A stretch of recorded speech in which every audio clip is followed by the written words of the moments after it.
My products do have a barcode. Why aren't they listing on Amazon? Long answer.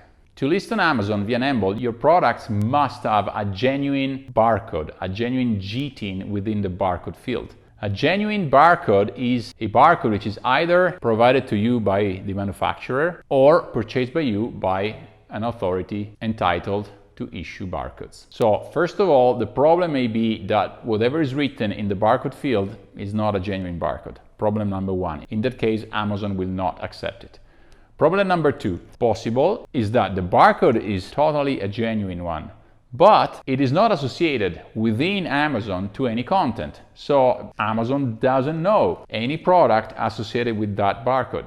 In this case also, you can't list with Nembol. So Nembol cannot at this time generate new products within the Amazon catalog. And therefore, what can be done is that it can associate to your account some product which is already inside Amazon catalog. That's what we do.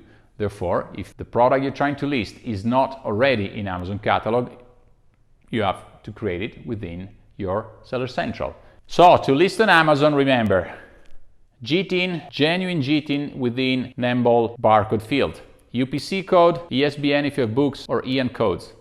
That's it, no ASINs. Second, that product must be known by Amazon, otherwise no chance.